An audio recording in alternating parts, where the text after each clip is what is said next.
Competition and Markets Authority could force the bank to sell off some of its assets, reducing the value of the company.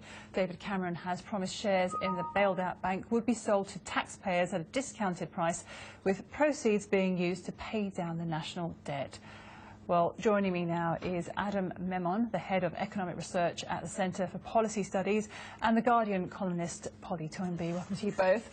First of all, I mean, this isn't a state-owned utility, Polly, if I could start with you. It's a bank that was bailed out by the taxpayers, so surely it should go private again. Well, maybe it should go private, but it's our money, it's our bank. We bailed it out. The taxpayer, the hard-pressed taxpayer, has had to bail it out due to the appalling global crash.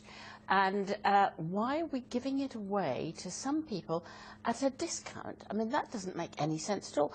It's sensible to sell off the shares, but why at a discount? It's purely an election bung. There's no other reason why announce it now. It's just another bribe, a straightforward, really rather crude bribe. It'll go to mostly older people who've got a bit of money. When younger people have got very little money in their pockets, very unlikely to buy the shares. Their household debts are very high.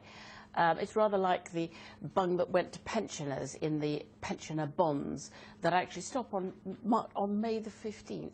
Huge rate of interest. Again, another election bribe. If I could bring you in, Adam, is this discount unfair to taxpayers?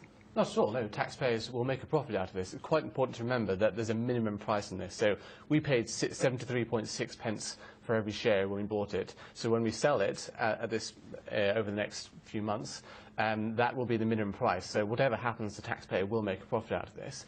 I think it's also important to remember that there is a problem of wealth concentration, and it's quite important to use tools like this to spread asset ownership.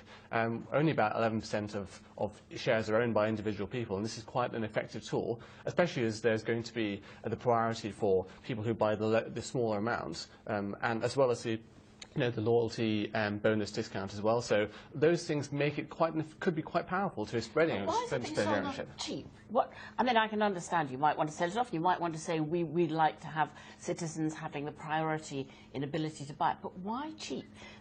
That's what's the swindle. Why 5% discount? This is our money. But it's everybody's money, even people who haven't got any money to buy these shares. This money belongs to them. It's taxpayers' money. It's the state's money. No right to give it away cheap. But it is taxpayers' money. But if a discount means that the people who buy the shares, people who may never have bought shares before, will benefit from the rising share price. They're losing. Everybody else loses. Their asset, their shares, are being sold off by Cameron as a pre-election. It's still being sold at a price higher than the price that was paid for when it's bailed out. So the taxpayer does make a profit. No, of course. And the idea was always that the shares would go back. And it's also likely to be very popular, isn't it, Polly? Because hundreds of thousands, possibly millions of people could be interested if we look at the success of the sell-off of the Royal Mail shares recently. Well, I'm not sure. I don't think that was very popular. I think a lot of people thought that was an absolute disgrace because it was sold off at the wrong price by through the very same agencies of people who helped cause the crash in the first place. No, I think people were quite shocked by what happened to Royal Mail. I mean, selling things at the right price is difficult, but to deliberately sell it at a discount to the handful of probably older citizens who can afford, who've got pocket money and can afford to buy it. No, not to the generality. The key element here is that the people who will have priority to buy these shares are people who buy shares between £250 and £1,000. It's the lower end of the market who will be benefiting from this. Because that was a criticism, wasn't it, of the Royal Mail sell-off, because large institutional investors benefited that time. This time around it should be different, do you think? Well, definitely. It is the institutional investors they'll have their side, they'll buy shares as well. But the element here is that it is people who hadn't bought shares before who will be most attracted by this. Why cheap? Why should the state? This is our asset. I mean, George Osborne chose to put his house on the market cheap so that we could all buy a share in it. That would be very nice. He wouldn't be very happy. This is the same. This is our asset. Lots of people haven't got £250 to £1,000 to invest in shares. Some older people with pensions may be able to. An awful lot of families won't be able to do this. Absolutely haven't got savings. Look at our savings rate. Very few people have savings. Do we want to look after taxpayers? Of course we do. And the taxpayers will make a profit out of this. Do we want to spread ownership? Yes, we do. And this policy, having a discount, spreads it, makes it easier for people, more people to will be given. And you could yet say, again. Polly, encourages aspiration, because if you look back to the 1980s, the sell-off of shares in companies were very popular with people, though. As I've just said, it didn't leave a share-owning democracy, not at all. Those who had a bit of savings, again, mostly older people, bought it, sold it off, sold it off immediately.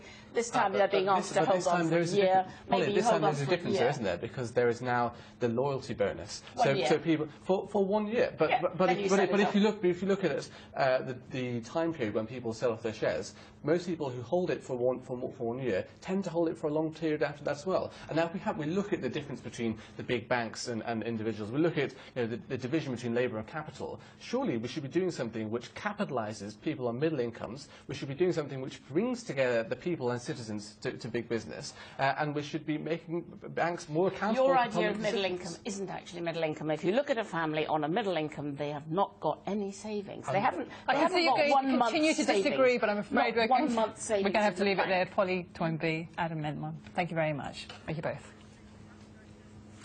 Well, let's get all to